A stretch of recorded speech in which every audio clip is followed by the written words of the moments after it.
Course నేర్చుకున్నాక job రాలేదు. జనరల్గా ఏంటంటే చాలా మంది ఇదే విషయంలో బాధపడుతూ ఉంటారు. కోర్స్ నేర్చుకున్నాక నాకు జాబ్ రాలేదు, ఎలా చేయాలి, ఎలా ముందుకెళ్ళాలి.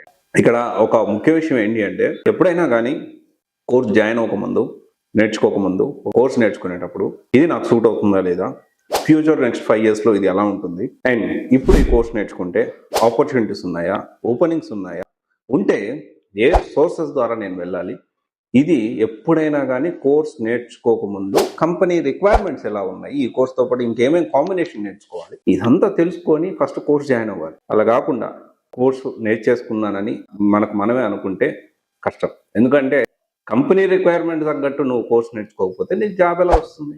అండ్ చాలా మంది స్టూడెంట్స్ ఒకటే సోర్స్ మీద డిపెండ్ అయి ఉంటారు. ఎలా అంటే, ఒక ఇన్స్టిట్యూట్లో జాయిన్ అవుతారు, ఆ ఇన్స్టిట్యూట్ వాళ్ళు నాకు చూపిస్తారులే, ఇన్స్టిట్యూట్ వాళ్ళు నేను డబ్బులు కట్టాను కదా, వాళ్ళు చూపిస్తేనే నేను ఇంటర్వ్యూకి అటెండ్ అవుతాను, లేకపోతే నేను ఇంటర్వ్యూకి అటెండ్ అవ్వను. ఇలాంటి వాళ్ళకి చాలా కష్టం. ఎందుకంటే మనము మల్టిపుల్ సోర్సెస్ ద్వారా ఈ జాబ్ ఆపర్చునిటీస్ వెతుక్కోవాల్సి ఉంటుంది. అండ్ ఇప్పుడు కూడా మల్టిపుల్ జాబ్ పోర్టల్స్ ఉన్నాయి, యాక్టివ్గా లింక్డ్ఇన్లో ఉండాలి.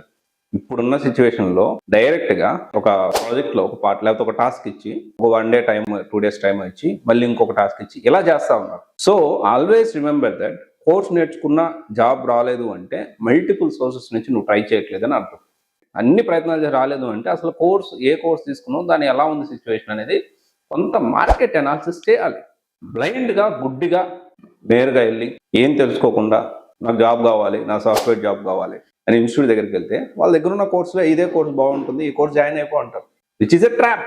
అందుకనే బిఫోర్ కమింగ్ టు హైదరాబాదే నువ్వు మంచిగా రీసెర్చ్ చేయాలి. ఏ కోర్సు ఎలా ఉంది, ఎలా ముందుకెళ్ళొచ్చు, ఫ్యూచర్ ఎలా ఉంది, కంపెనీస్ రిక్వైర్మెంట్స్ ఎలా ఉన్నాయి, ఏ కాంబినేషన్లో మనం నేర్చుకోవాలి, నేను ఈ కోర్స్ నేర్చుకోగలుగుతున్నానా లేదా, నేను ప్రాక్టీస్ చేసి నాకు అర్థమవుతుందా లేదా, ఎంత లెవెల్ వరకు కోడింగ్ నేను తీసుకోగలుగుతున్నాను, ఇదంతా కూడా ఆలోచన చేయాలి. ఓకే, ఇది ఒకసారి ఆలోచన చేయండి, దాన్ని బట్టి ముందుకెళ్ళండి. దీనికి కావాలి అంటే so for freshers free career counselling also available.